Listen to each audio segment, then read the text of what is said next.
Good evening.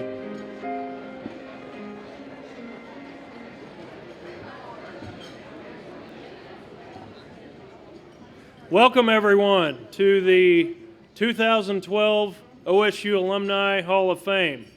It's a privilege and an honor for me to be here to serve as your MC this evening. I'm Paul Cornell, former chairman of the OSU Alumni Association. Happily passed the gavel off to my friend Dan Gillum in June of this year, and I'm pleased to be invited back to join you for this beautiful evening. I want to first thank the staff for their great work in putting this night together. They're very organized. If you're in a role like mine, you essentially show up and do what they tell you to do, Ann, and it generally works. So I'm happy to be here with you. Great venue, great evening, great opportunity to celebrate some wonderful alumni. I've had the privilege to meet them this evening and learn more about them, and I look forward to sharing that with you as we move forward. At this time, I will call on Larry Schell, the CEO of OSU Alumni Association, for his remarks. Thank you. Thank you. Thank you. Well, may I add from the Alumni Association my welcome to you as well. We're here for a great evening. Many of you may not know, but this is the 57th Hall of Fame induction. It began in 1956, and to date, we have honored 156 alumni, in which has been inducted into the OSU Alumni Hall of Fame. That is a very small number when you think about there's over 200,000 alumni of this great university. So those of you who have been honored before and are here, and those tonight, certainly are in kind of an agricultural term, tall cotton. And we're extremely thankful to have the opportunity to honor you. For those of you who may not know some of our past honorees, if you go out in the Legacy Hall, there's kind of a touch screen there, and there's information about all of the past honorees and a little bio on all of them. We try to keep that up. You know, today we're especially privileged and honored this evening, and that we have something special. We have 3 true treasures of Oklahoma that we're going to be able to induct into the Hall of Fame this evening. So I hope that you'll enjoy the evening. I hope that you'll cherish it, and we hope that all the families and friends remember this as a really special occasion. Thank you.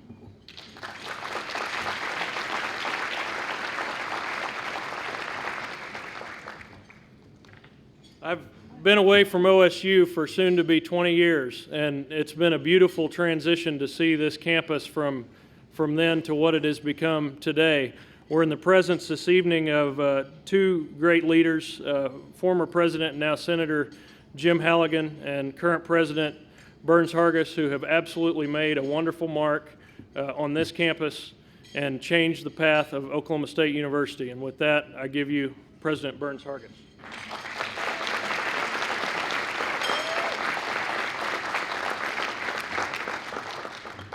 Thank you, Paul. That's very nice. I've been around, I haven't been here since 40 years now, I think, is where I am. We were going to redo the ballroom. They said, we don't really think we need it. And I said, it's the same as it was when I was in school here. And look how bad I look. I mean, of course we're going to do it. Well, Larry used exactly the right term, treasures. 3 treasures of Oklahoma State University who have become treasures throughout our state and country. As I looked up at the pictures, no disrespect to Ben and Ray, but it reminded me of the rose between 2 thorns.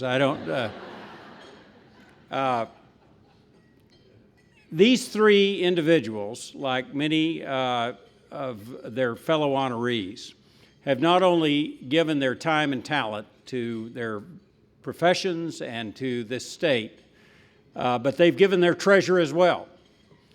When we started our branding success campaign, just a short 3.5 years ago, and set a goal, an audacious goal of $1 billion. I know, if you say it quickly, it just seems to be doable. At the time, I just didn't think I'd live this long, so it wouldn't matter. And there'd be a lot of posthumous gifts that would make it all happen. But in fact, all of those that we honor this evening stepped up.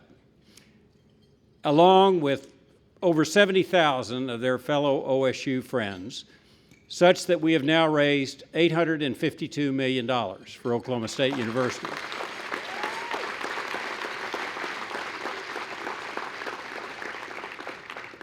So we don't have very far to go, but we need everybody's help, and these three treasures set a wonderful example for us all. Because when it's all said and done, the legacies that we leave are the effect on the lives that go on. So thank you, Malinda. Thank you, Ray. Thank you, Ben, for all you've done for your profession, for your life, for your state, and for Oklahoma State University. Go Pokes.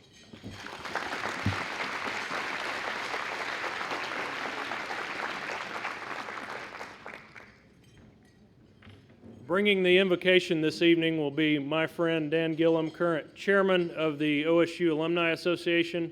Following the invocation, dinner will be served and we'll reconvene the program at approximately 8 o'clock. Thank you.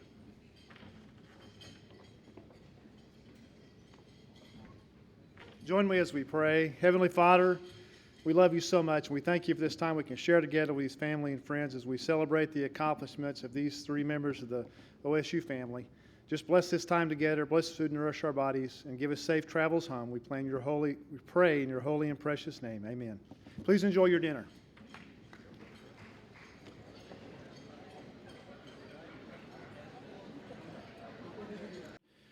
It is my pleasure to introduce some special guests in our audience tonight before we get on with the program.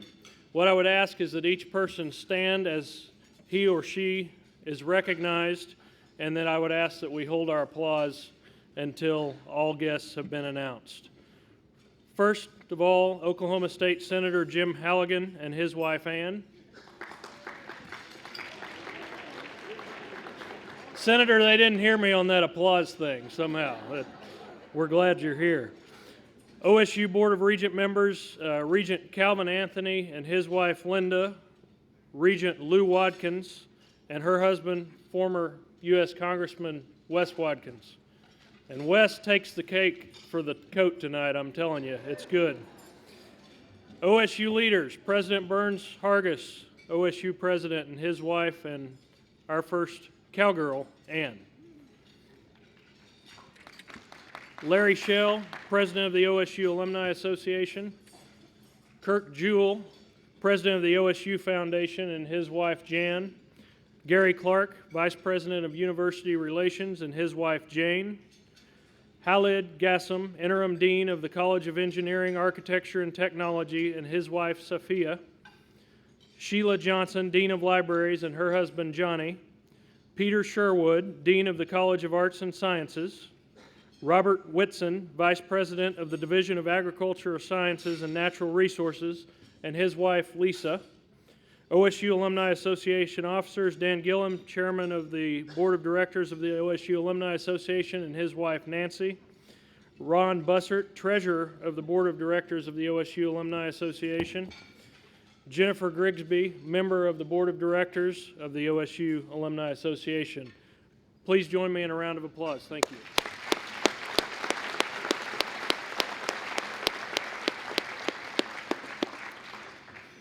We would like to also thank our presenting sponsors for this evening's event, ConocoPhillips and the OSU Foundation, for their generous support. In addition, please turn to the back of your program for a list of other generous sponsors this evening.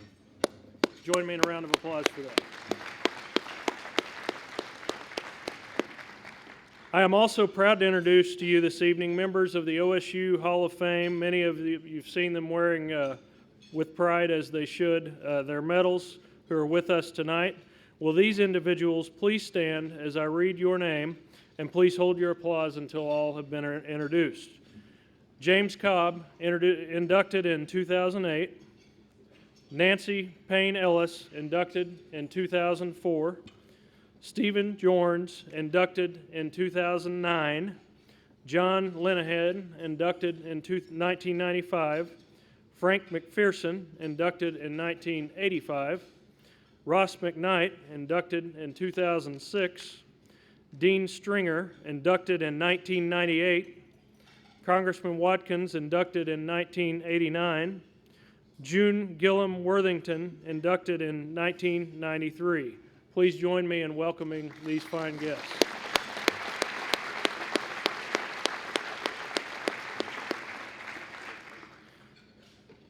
Tonight, we have the honor of inducting 3 exemplary alumni into the OSU Hall of Fame. We begin the induction with the introduction of Ray Booker. Growing up near Antlers, Oklahoma, Ray learned at a young age the value of a hard day's work and the importance of family. He took his appreciation for both with him when he moved to Stillwater to attend Oklahoma A&M. While at Oklahoma A&M, he discovered a love of math and engineering through the help of dedicated professors and teachers. Their personal attention and encouragement gave the young Ray direction and focus, and the lessons he learned here shaped his future and set him on the path of personal and professional success. His time in the Air Force and subsequent training allowed him to continue his education and find a passion for meteorology. Early in his career, Ray wrote a severe storm paper based on his master's thesis and was given the award for the most significant scientific contribution at the American Meteorological Society Severe Storms Conference held down south in Norman. With more than 40 patents to his name, Ray's inventions and research were revolutionary at the time and continue to have an impact today. Not only has he shared his passion professionally, but personally he has given back to the place where he got his start. His devotion to OSU can be seen through his involvement as a CEAT associate and his support of the CEAT Scholars Program. His recognition as a distinguished alumnus of both Oklahoma State and Penn State are reflective of his dedication to his alma maters, and in 1995 he was honored with the CEAT Melvin R. Lohman Medal for his achievements in engineering. We invite you now to turn your attention to the video screen to witness Ray's self-proclaimed journey in discovery through the eyes of those who love him. Thank you.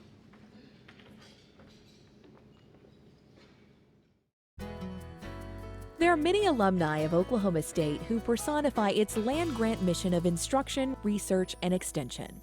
Perhaps none better than Ray Booker. Doyle Ray Booker was born on November 26, 1934, near Antlers, Oklahoma, the oldest of 5 children of Ray and Geneva Booker.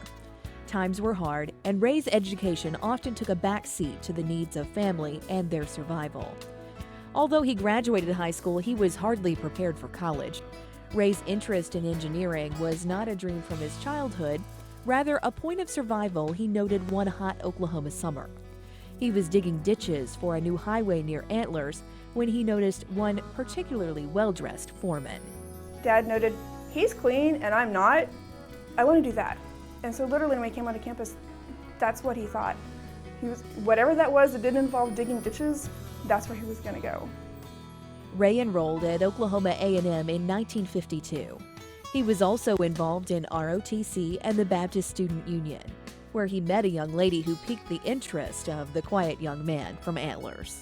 There was one time he was walking across the corner over there by Bennett Hall, and my mom was riding a bicycle across the intersection, and she whistled at him and she said, "Hi, Ray," and he just about fell over. And then he asked her if she would be his date to the picnic, the BSU picnic out at Lake Carl Blackwell. Ray married Arlene Hobbs in 1956 and graduated from Oklahoma A&M 1 year later. His career in engineering first took them to Grand Prairie, Texas, where he was an engineer with Chance Vought Aircraft. Ray was made a second lieutenant by the Air Force following his ROTC training in Stillwater and was sent by the military to Penn State University to study meteorology.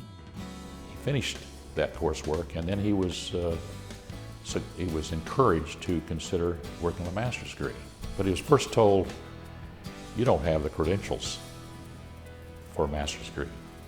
You came from Oklahoma State University and you don't have a very good background compared to our Penn State students, and Ray surprised him.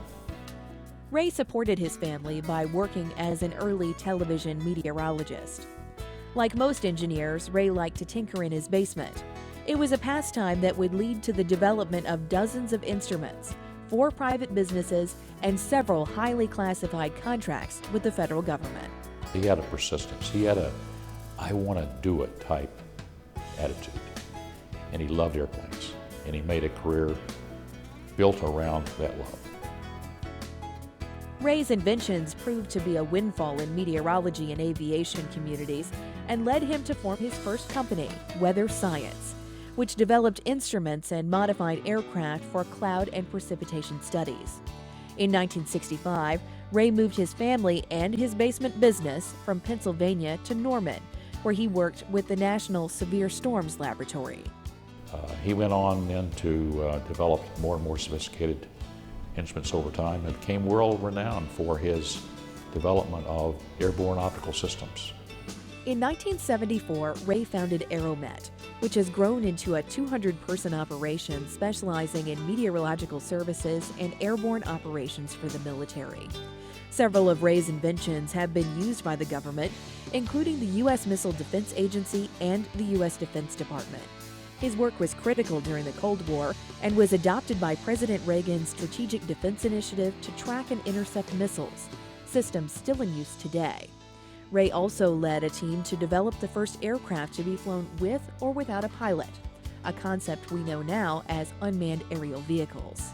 I think the thing that set Ray apart was his accomplishments in the area of aviation and what he did early on. Very creative and inventive in his early work with that was, right at the leading edge in the aerospace industry. In 1989, Ray founded his last company, Aviation Technologies, which leases aircraft and equipment for business and special mission applications. It seems every mission directed by Ray Booker has soared to success.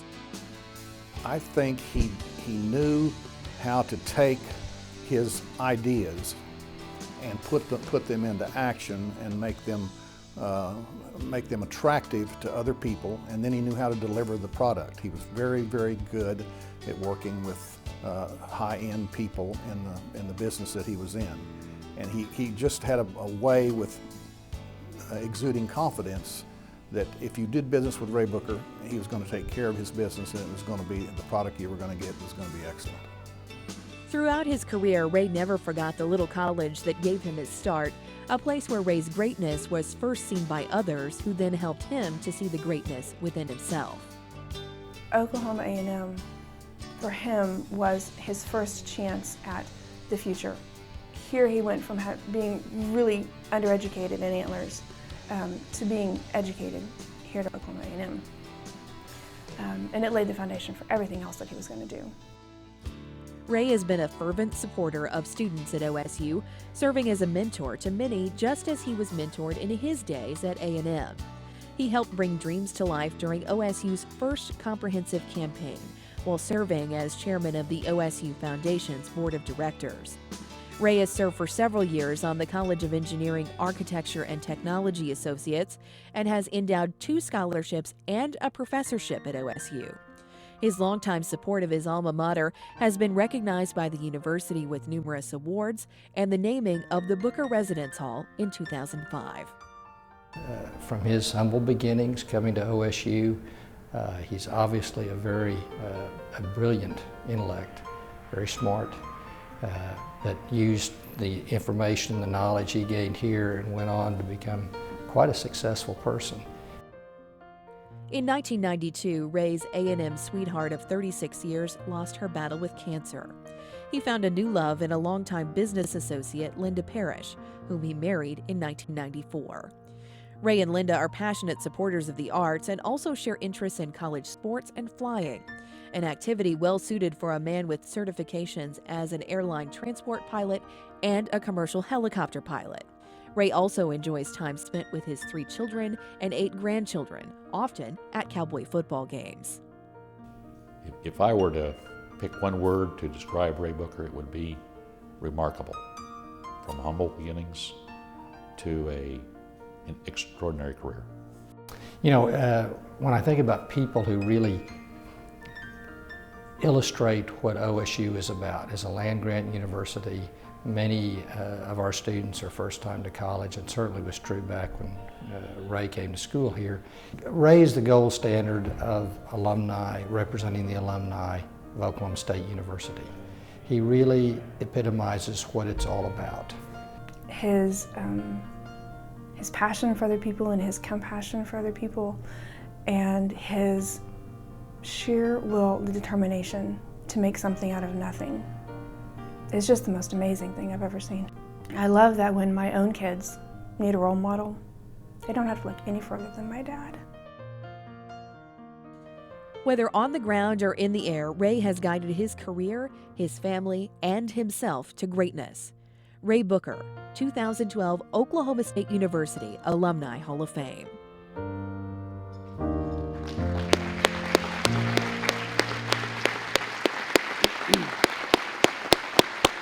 Ladies and gentlemen, please join me for induction into the OSU Hall of Fame, the gold standard of alumni representing alumni, Ray Booker. Congratulations.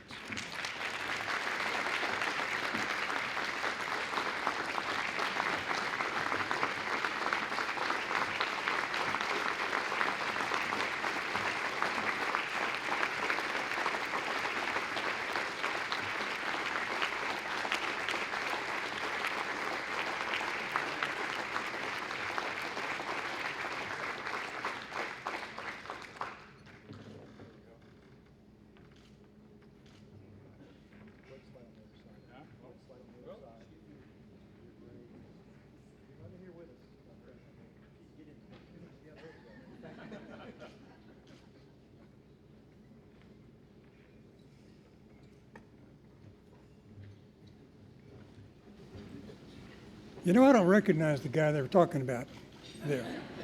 Doesn't click with me at all. Last summer, I was just finished having breakfast and was kind of sleepy still. I got a call from Larry, Shelf, president of the Alumni Foundation. He said something about being admitted to the Alumni Association Hall of Fame. And this didn't register with me. I couldn't imagine any such thing as that. Well, after the phone call was over, I got to thinking about this and said, you know, there's got to be 400,000 of our graduates out there someplace. Why in the world would they pick me for this? Why would they do that? My brother Les had the answer. He said, well, they don't know you like we do.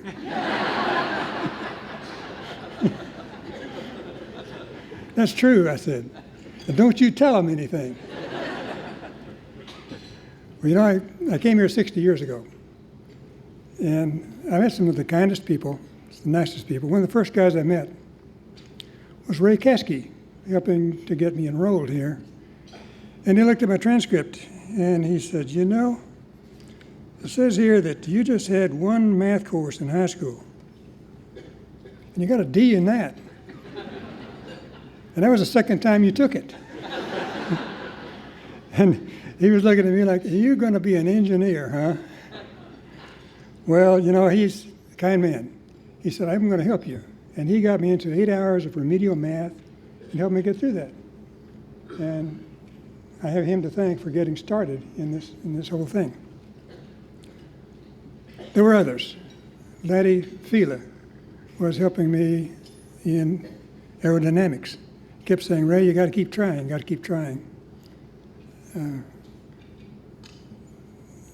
Floyd Turner from Floyd Turner Motors downtown gave me a good job, treated me like I was his favorite nephew, and he promoted me from car washer to car salesman so I could stay in school. The people that helped me here took what was probably not a very good candidate for engineering and made an engineer out of him.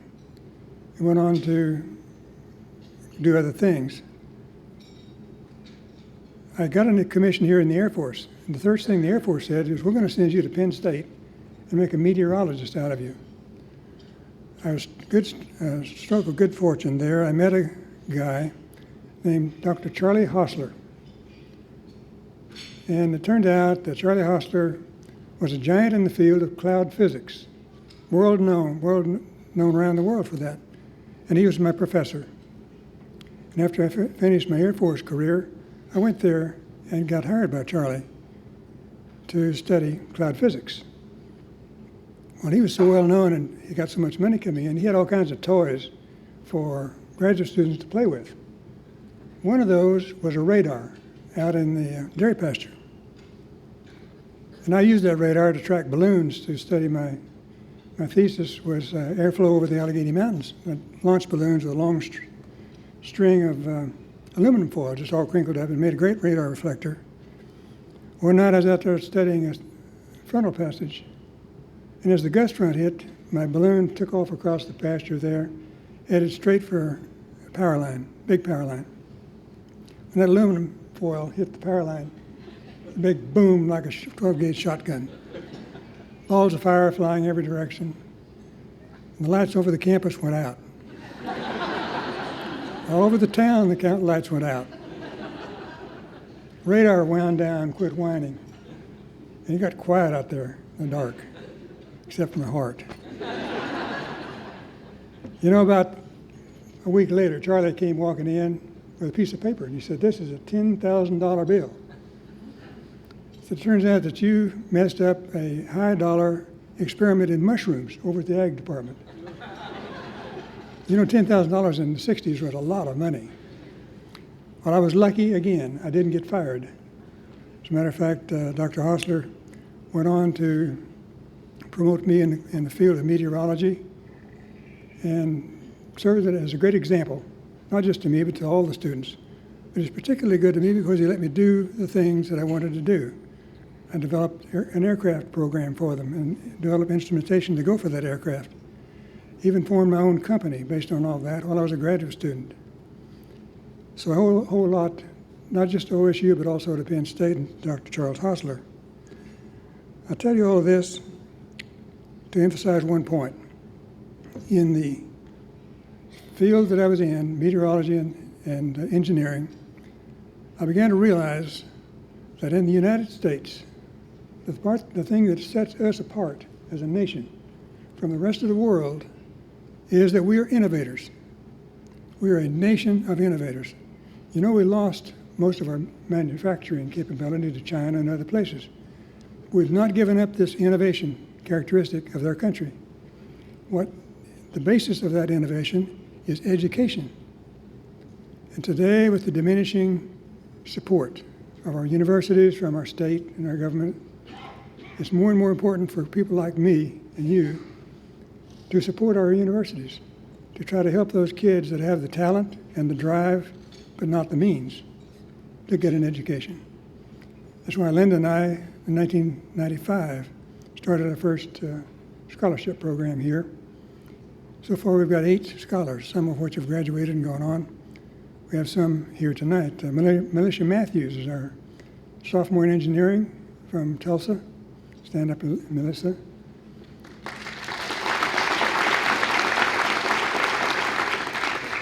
Militia Gentry is here, is a former scholar of ours.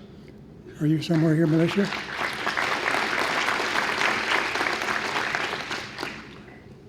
And we have a new scholar that is in mechanical engineering as well, Clint Hicks, I'm sorry, and we're proud of all these kids. They're going to be great additions to our university and to our professional life.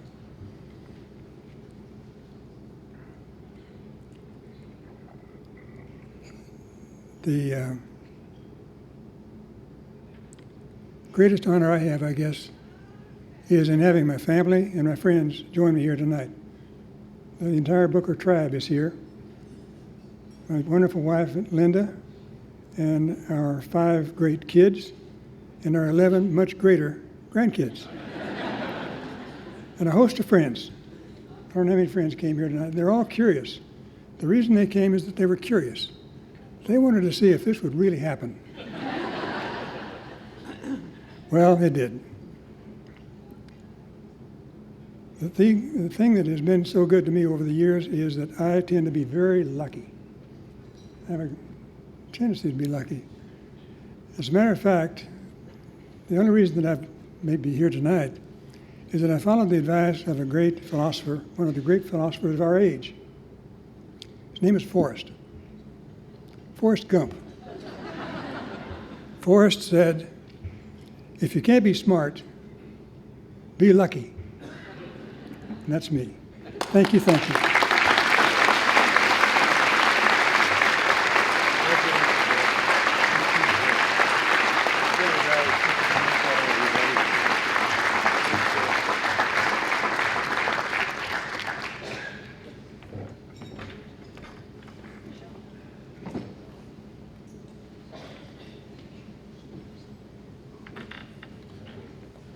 Congratulations, Ray. It did happen, and it is well deserved.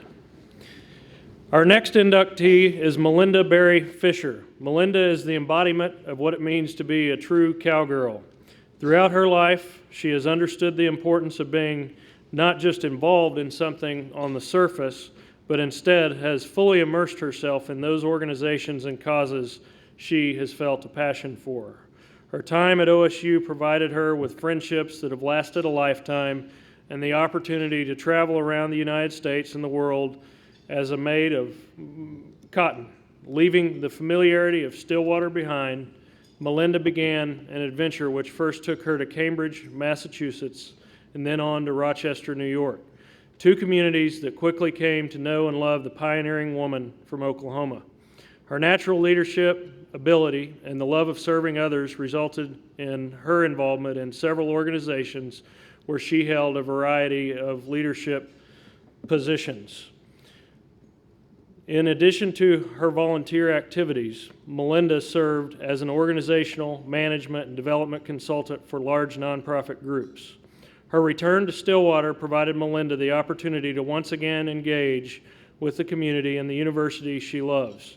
Her efforts have included serving in leadership roles for the OSU Foundation, creating a faculty award, and endowing a professorship in honor of her loved ones, as well as sharing her passion for the arts by helping to develop the university's art collection, which someday I understand we're working on a museum, which will be a wonderful thing. Throughout her life, Malinda has answered the call to serve. In doing so, she has represented herself, her family, and her alma mater with strength and integrity. Her passion, melded with her intelligence and grace, reflects that she is a lady to the core. We invite you now to turn your attention to the video screen to share in the life of a true cowgirl. There are very few families whose legacy in Stillwater and at Oklahoma State can top the Berries. But Melinda Fischer has left a legacy all her own, following a lifetime of dedication to improving the lives of others. Melinda Diggs-Berry was born on March 3, 1938 in Stillwater to Tom and Cynthalise Diggs-Berry. She was crowned Pioneer Queen her senior year at Stillwater High and spent her freshman year at Pine Major Junior College in Wellesley, Massachusetts. It was in the Bay State where she fell in love with a Harvard hockey player, Dick Fisher. But her newfound love couldn't keep her away from Oklahoma. Melinda spent only 1 year at Pine Major before she returned to her roots to continue a decades-old family legacy at Oklahoma State. Melinda comes from this sort of OSU dynasty. I mean, we're talking about like one of the original families of OSU. Her grandmother, who is her namesake, she was the second alumna of Oklahoma State University back in 1898. I mean, talk about history and tradition. Melinda certainly lived up to the family's legacy upon her return to Stillwater. The Pi Beta Phi Pledge was named 1957 American Royal Queen and 1959 Made of Cotton, which took her on a worldwide tour for the American cotton industry and the Department of Agriculture. In 1960, Melinda graduated from OSU and married her Harvard sweetheart. She and Dick returned to Cambridge, Massachusetts, where he attended Harvard Law School, and she attended the Harvard Radcliffe program in business administration.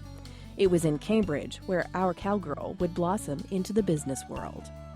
She is definitely the taskmaster, but I say she comes by that honestly because she is a woman who's really ahead of her time, I think, and she is a woman who is a pioneer in the business world and in her own life, and she does that succinctly and creatively. In 1963, the Fischers moved to Rochester, New York, a place they would call home for the next 32 years.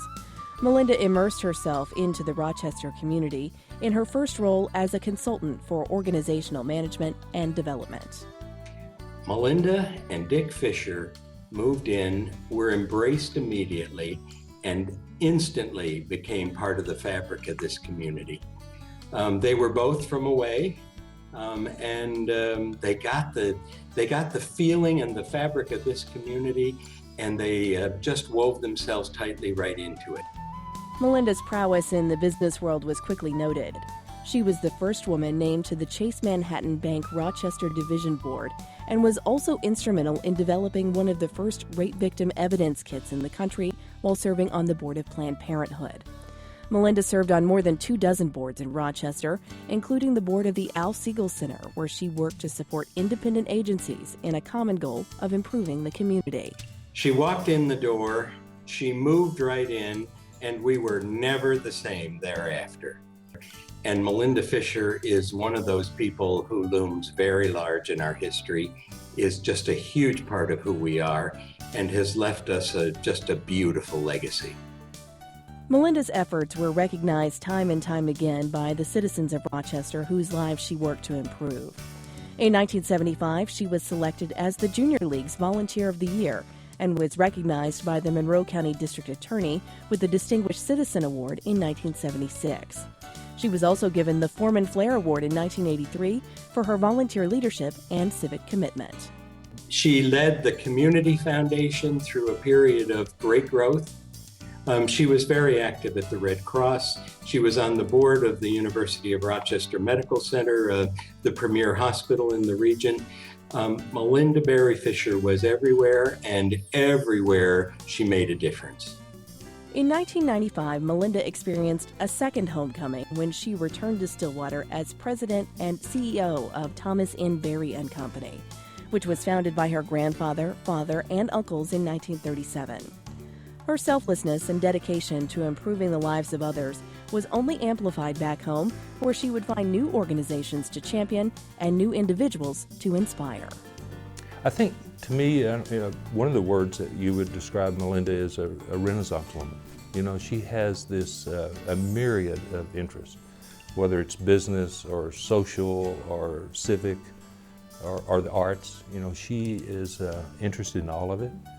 She wants everything that she touches or involved with to excel. Back in Stillwater, Melinda was able to bring a renewed focus to her alma mater, an institution that continues to be a cornerstone of family tradition.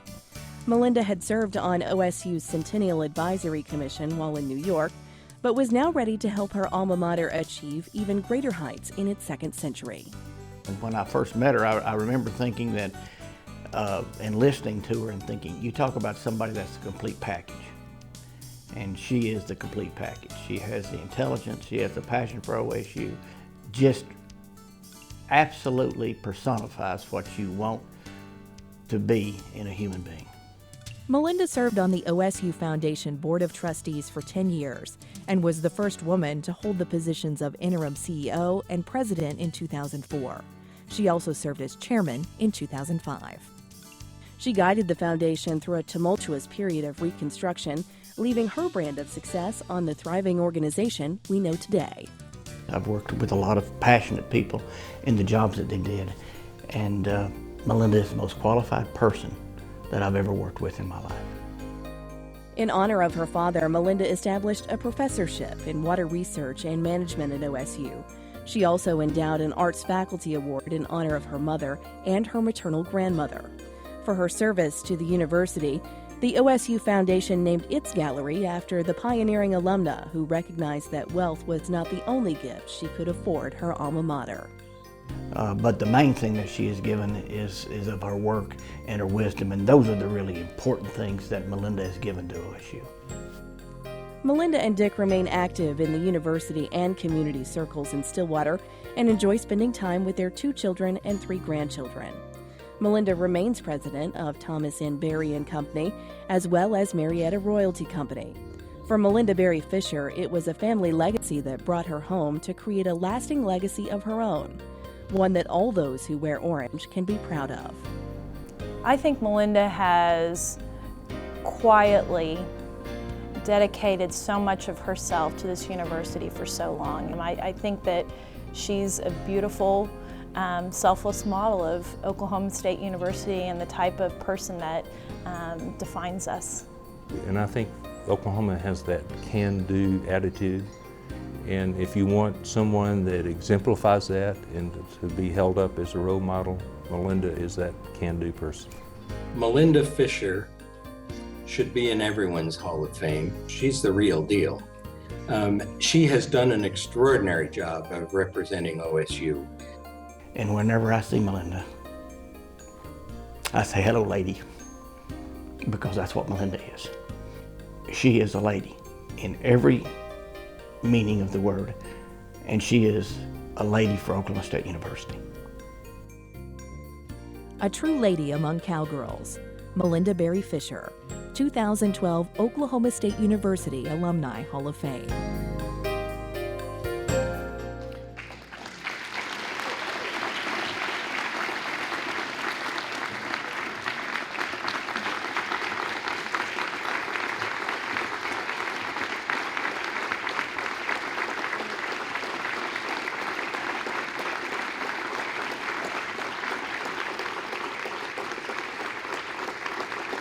Ladies and gentlemen, I give you our newest inductee into the OSU Hall of Fame, Melinda Berry Fischer. Thank you.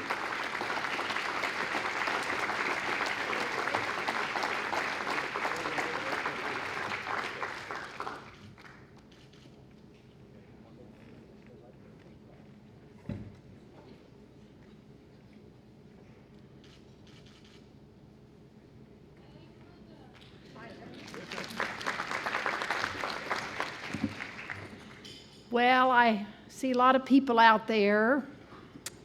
Thank you very much. Won't take too long because I've got the president standing. Whew. Thank you, everybody, for being here. To be inducted into the OSU Hall of Fame is indeed a most humbling honor.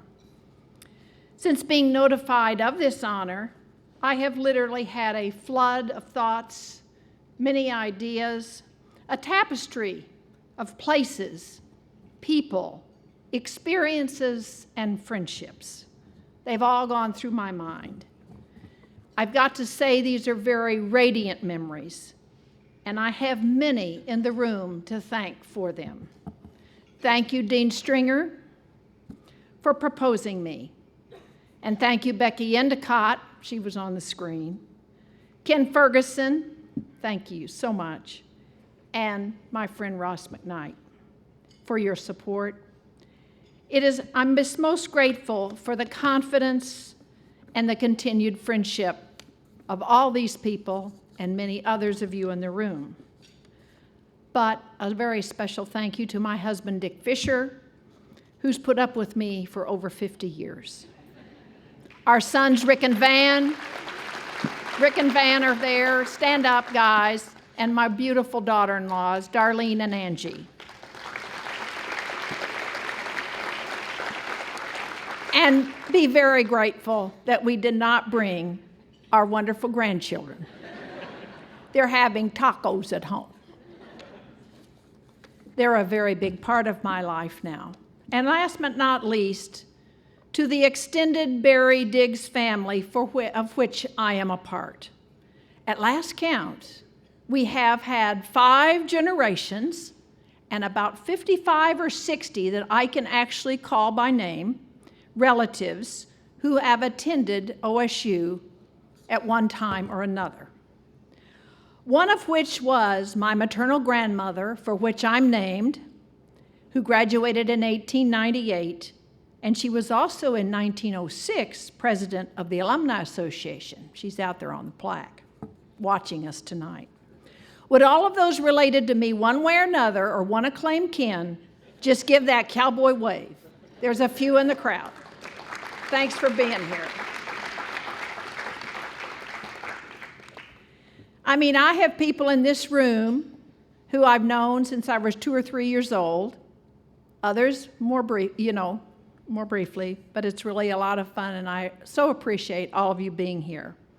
But my father used to say, and now my brother Tom, be careful what you say about us, because we're like hamsters. There's too many of us, and you don't know where we are.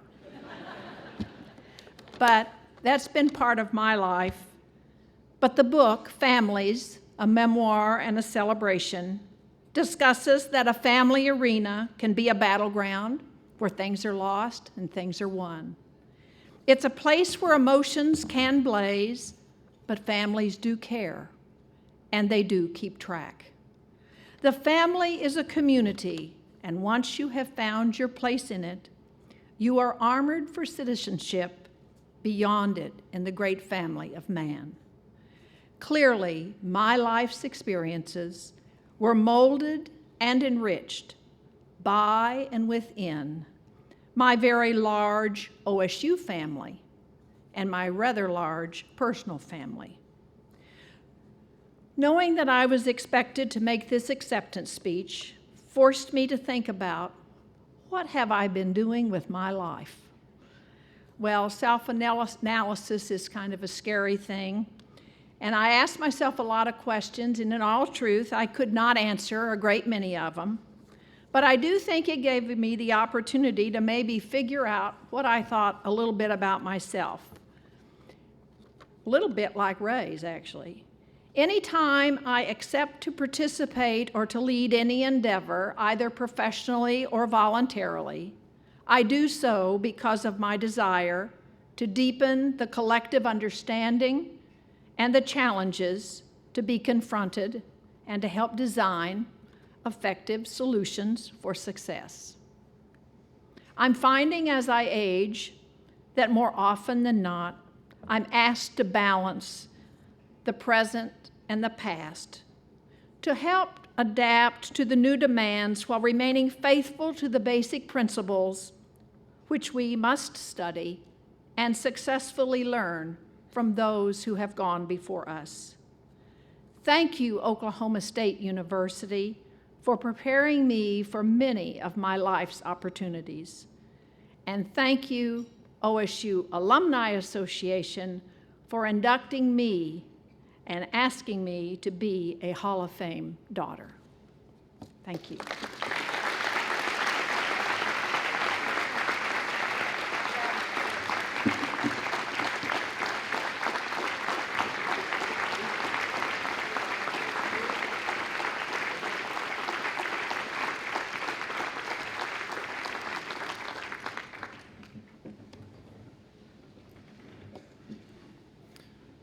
Our final inductee this evening is Benjamin Harjo Jr. Benjamin was able to turn a childhood dream into a reality, and today is known as one of the nation's leading American Indian artists. Throughout his career, he has continued to push himself and his abilities, experimenting with a wide variety of artistic mediums from canvas to wood to jewelry. His works have the ability to not only inspire thought in the onlooker, but also to make them smile. Part of the magic that Harjo infuses in his art is the subtle use of humor and whimsy in the titles and content. He is an artist who has embraced the traditionalist practices of painting that were his foundation, as well as has been unafraid to explore new directions. As the Oklahoma Today magazine so eloquently put, his vibrant colors never cease to move the observer to inspire thought. His creativity and talent have been recognized through a host of awards and accolades. His works have been viewed in exhibits around the country, including the Oklahoma Museum of Natural History, the Gilcrease Museum, and the Smithsonian.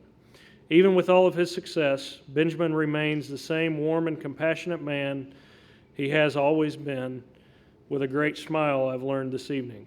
He finds joy in giving back and has presented numerous guest lectures and taught workshops at various schools about his work. For Benjamin, his work with future artists is his way of ensuring younger generations continue to have a passion for American Indian art. He is devoted to helping guide young artists and encourages their talent and creative spirit to advance their careers. We invite you now to turn your attention to the video screen as we share in the life of a true artist. All children are artists. The problem is how to remain an artist once he grows up. That quote from Pablo Picasso is indicative of Benjamin Harjo Jr., a masterful artist whose creative dreams as a child led him to greatness in the art world, both on and off the canvas. Benjamin was born on September 19, 1945 in Clovis, New Mexico, to Benjamin and Viola Harjo. When he was 9, the family moved back to Oklahoma, where Benjamin lived with his grandparents. As a young boy, some of his first loves were cartoons and nature, the latter a product of his Seminole and absentee Shawnee heritage. Benjamin would routinely grab his sketch pad and head for the woods. He never knew what he was going to discover, and that was part of the fun. I think that one of the distinctions of his art is that he doesn't really know all the time what's going to come out. There's, within him seems like a spirit, and that spirit comes out through his artwork. Benjamin's love of cartoons led him to the Institute of American Indian Arts in Santa Fe, where his mentor led him down a new path, printmaking. He graduated from the Institute in 1966 and then enrolled at Oklahoma State, a move made possible through a grant from the Bureau of Indian Affairs.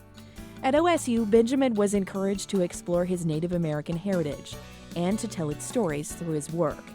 It was during those early years that Benjamin honed his skills in perfecting color, contrast, and composition.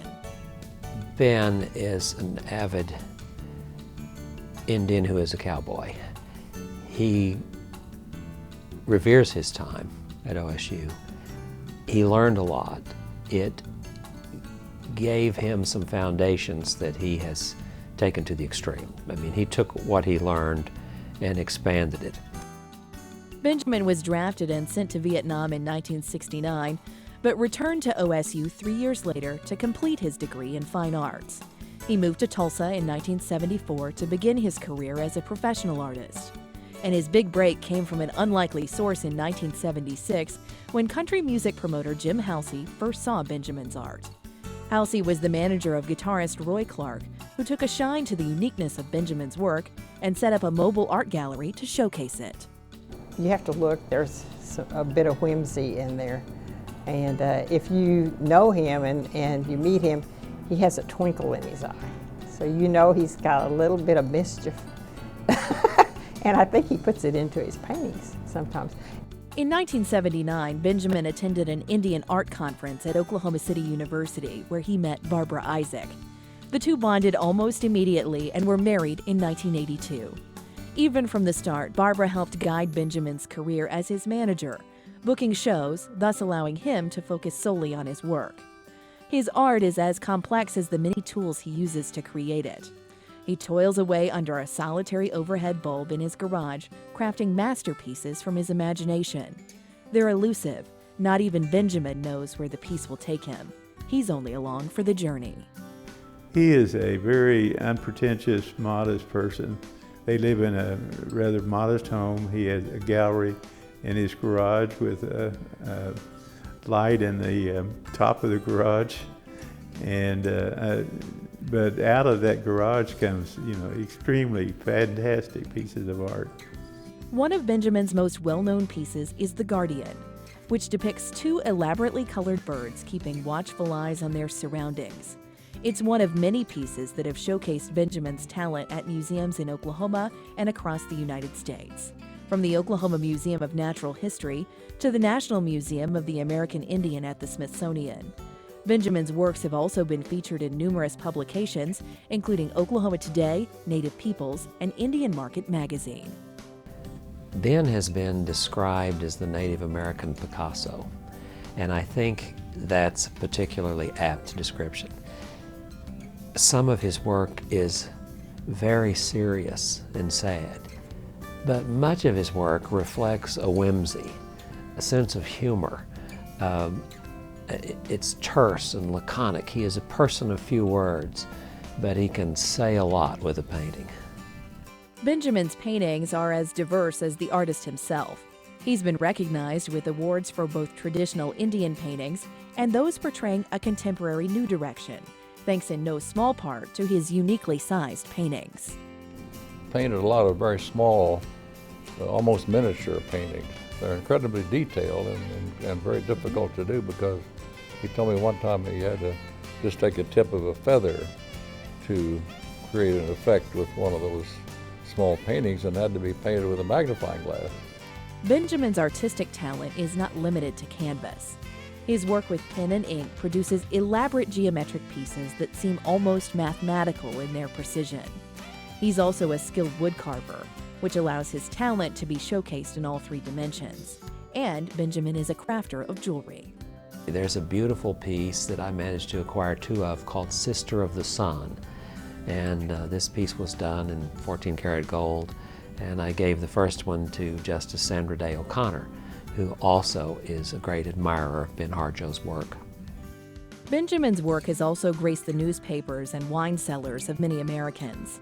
In 1991, his work was selected to represent Oklahoma in a nationwide advertising campaign by Absolute Vodka in USA Today to raise money to fight AIDS. And Dick and Jeanette Sias asked Benjamin to design the label for their Zinfandel Rosé produced at Julian Vineyards in Carmel Valley, California. He did a beautiful job on that label. He really did. And he included in that a lot of symbolism. The symbolism is very important in his paintings, and I like to know about that. And he'll tell you, what it all means. Benjamin is an avid enthusiast and supporter of the next generation of artists who will one day follow his path. He has returned to his alma mater on numerous occasions to teach workshops on printmaking and offer guest lectures. You just capture that feeling that he really cares about students and about his art. Benjamin has been honored for his vibrant career by a variety of organizations, including the Red Earth Festival, the Santa Fe Indian Market, the Native American Art Studies Association, and his alma mater. Ben is probably one of the warmest artists that I've ever known. I mean, his compassion, his warmth inside for people, for the university, for animals, for his Native American heritage. He has these warm feelings towards all of these. Today, Benjamin and Barbara reside in Oklahoma City, where Benjamin is a self-employed artist. The career born out of a child's sketchpad continues today and will undoubtedly have a lasting impact for generations to come. But he's an honest artist. That is to say, he does well what he is inspired to do. He's very honest in his work. And as a person, you're proud to be a friend of his. I think that the people who are in the Hall of Fame, they're in there because they all have legacies that they're leaving behind. Some leave it behind in music, some leave it behind in the theater, some leave it behind as well-oiled companies that they've managed. He's leaving his legacy to us through his artwork. If a picture's worth 1,000 words, I think a painting's worth 10,000 words. And Ben Harjo has conveyed and advanced what he learned at OSU in canvases and paintings and sketches, in jewelry, that I think has changed the art world. He's been a paradigm shifter. I think OSU must be very proud of that. And I know that Ben is very proud of Oklahoma State University. A contemporary traditionalist whose transformative works have brought him great distinction and ushered in a new era of American Indian art. Benjamin Harjo Jr., 2012 Oklahoma State University Alumni Hall of Fame. Please join me in welcoming Benjamin Harjo, newest Hall of Famer. Thank you.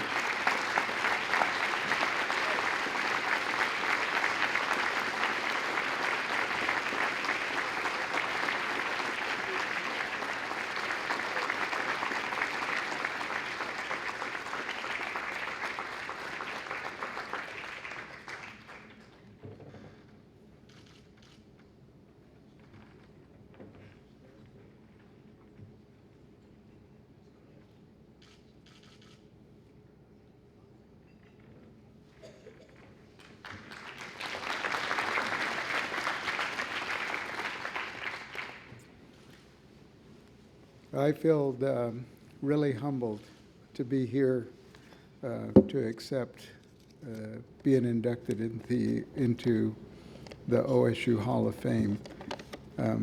I see many friends, many family members here. I congratulate the former inductees who have gathered here this evening. And I think that under President Hargis's leadership, it was a great event to go to the Post Office Gallery Museum opening to see that OSU is moving into the future and establishing a museum, a receptacle for a lot of alumni art collections. And I think that it will be very, very beneficial not only to the students here, but to the whole city of Stillwater to see something like this happen.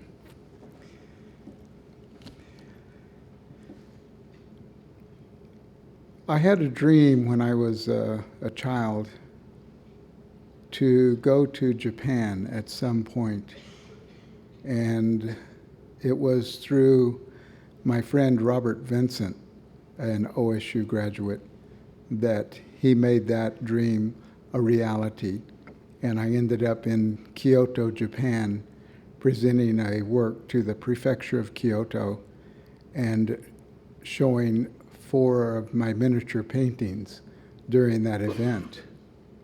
Over the years, I had many people supporting what I was doing, and it wasn't always the way it looked when I was a student here. But over the years, I began to develop my own style of painting and the way I saw art. And through primary colors, repetitious patterning, and the desire at one time to be a cartoonist, which is why I went to Santa Fe to the school there. People sometimes ask me, why do I wear a beret? My instructor, Seymour Tubus there, always came into the classroom with a beret on his head, and he would throw it over onto a nail. And I admire him to this day for all that he taught me in how to do a woodcut, although he yelled at me when I did my first woodcut because I cut out the same areas in both blocks. And I since learned how to do a woodcut correctly. Another very influential person in my career is Ann Simmons Allspaw, who has encouraged and helped me achieve a lot of success as I've moved along in my career. Bob Ham has been a great supporter and promoter of my art and a very valued person for Oklahoma State University. I was traveling with my friend, a graduate of the veterinary school here, Dr. Gary McNeil. And I said, Gary, I'm thinking of moving from Oklahoma. And he said, well, why are you going to do that? And I said, well, you look at things like broken bow, broken arrow, and no water. Now, those are good reasons to be moving.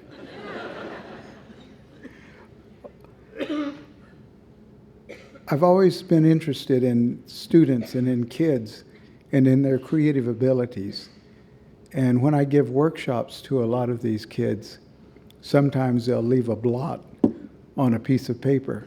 And my imagination works such that I can see something where other people don't see it. And one time, working at a workshop in Tulsa, a student left a blot on the paper, and I said, can I have that? She said, sure. What are you going to do with it? I said, I see a drawing in there. So I did a pen and ink of this blot, and our neighbors across the street, Joe and Valerie Couch, now it resides in their place. Another time, I had to borrow a painting from our friend Mary Ellen Meredith, and it was called Market Morning and I Can't Find the Keys, which is something that happens to a lot of us artists when we're getting ready to do a show and we misplace something and everybody else has already taken off. Well, when I did a show at the Wheelwright Museum in Santa Fe, they borrowed her painting and she wanted it back and was willing to drive out there to pick it up. And they told her she couldn't have it until the show was over.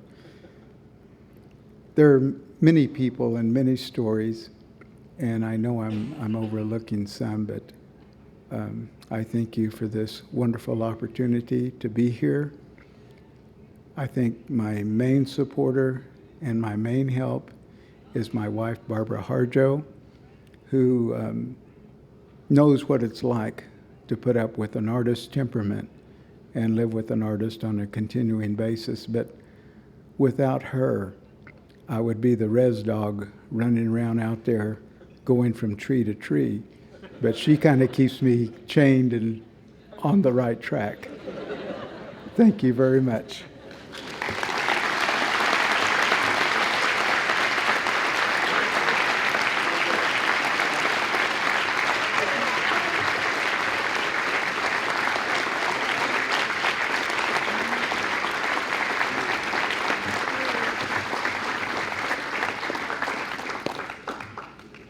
Congratulations, Benjamin. I'm thinking Stillwater sounds better than no water. And it's been a beautiful night to be here to honor each of you and your very deserving recognition as new inductees into the OSU Hall of Fame. Want to once again congratulate Benjamin, Melinda, and Ray for this high and very well-deserved honor. I also want to take a quick moment to reflect on and thank the regent level leadership of Ike Glass at the state level, and Calvin and Lou, and the things that you do to steer this university and to move the mission of higher education forward. These fine people that we've recognized tonight are wonderful representations of the product that this university can produce. And I thank all of you who are involved every day in helping to move our mission forward. Following the ceremony, all of the inductees will be available in the Traditions Hall to visit with you, and a photographer will be available to take pictures with friends and family. Once again, congratulations to our newest members of this OSU Hall of Fame. Please stand as we sing the alma mater, which I will not lead into the microphone, and you'll appreciate that.